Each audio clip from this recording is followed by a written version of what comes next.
ಅಯ್ಯೋ! ನಾನು white dress ಹುಡುಕ್ಲಿಕತ್ತೀನಿ ಅಕ್ಕ ಇಲ್ಲೇ ವೈಟ್ ಅದ ಅಂತ ಅಂದ್ಲು. ನಾನು ಇದು ವೈಟ್ ಅಲ್ಲ ಅಂತ ಎಷ್ಟಕ್ಕೊಂದು ವೈಟ್ ಇದೆ ನಾ ಯಾವ್ದು ಹೇಳಿ ಅಂತ ಆಕಿ ಅನ್ಲಿಕತ್ತಿದ್ಲು.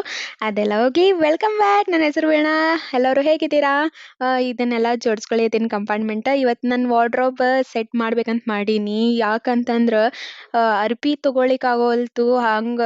ಹಾಕೊಂಡಿದ್ದ ಹಾಕ್ಕೊಳ್ಳೋದಾಗ್ಬಿಟ್ಟದ. ಅದಕ್ಕೆ ಈಗೆಲ್ಲ ಅರ್ಬಿ ತೆಗೆದಿಟ್ಟೀನಿ ನಾನು. ಈಗ ಒಂದಾಗಿಂದ ಒಂದು ಸೆಟ್ ಮಾಡ್ತೀನಿ. ಇದು ಕಂಪಾರ್ಟ್ಮೆಂಟ್ ಇಡ್ಲಿಕತ್ತೀನಿ ನಾನಿಲ್ಲಿ.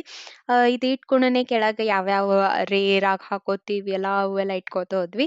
ಆಮೇಲೆ ಸೆಕೆಂಡ್ ಫ್ಲೋರ್‌ನಾಗ ಕುರ್ತಾ ಸೆಟ್ ಎಲ್ಲ ಇಟ್ಕೊಂಡ್ವಿ. ಟಾಪ್‌ನಲ್ಲಿ ಲೆಗಿನ್ಸ್ ಟಾಪ್ ನಾವು ಕಾಲೇಜ್‌ಗೆ ಏನೇನು ಹಾಕೊಂಡು ಹೋಗ್ತೀವಿ, ಇಲ್ಲಾಂದ್ರೆ ಹೊರಗೆ ಬಜಾರ್‌ಗೆಲ್ಲ ಹಾಕೊಂಡು ಹೋಗ್ತೀವಲ್ಲ ಅವೆಲ್ಲ ಇಟ್ಕೋತ ಹೋದ್ವಿ. ಇಲ್ಲಿ ನೋಡ್ರಿ ಎಷ್ಟ್ ಮೆಸ್ಸಿ ಆಗ್ಯದ. ನನಗರ ಒಂದು ಡ್ರೆಸ್ ಸಿಗ್ತಿದ್ದಿಲ್ಲ. ಈಗ ನೋಡ್ರಿ ಯಾವ ಥರ ಆಗಿದೆ. ಏನ್ ಸಖತ್ತಾಗ್ಯದಲ್ಲ. ಇಲ್ಲೆಲ್ಲ ಎಷ್ಟೊಂದೆಲ್ಲ ಅರೇಂಜ್ ಮಾಡಿದ್ನೆ. ಆಮೇಲೆ ಅಮ್ಮಗೂ ಸರ್ಪ್ರೈಸ್ ಕೊಟ್ನೆ. ಅಮ್ಮನ ಕಂಪಾರ್ಟ್ಮೆಂಟುನು ಸ್ವಲ್ಪ ಸರಿ ಮಾಡಿಟ್ಟೆ. ನಾನು ಸೀರೆ ಪೂರ್ತಿ ಕಪಾಟನೇ ಚೇಂಜ್ ಆಗ್ಬಿಟ್ಟದಪ್ಪ ಎಲ್ಲ ನೋಡಿದ್ಕಿಂತ. ನೆಕ್ಸ್ಟ್ ವ್ಲಾಗಲ್ಲಿ ಸಿಗ್ತೀನಿ.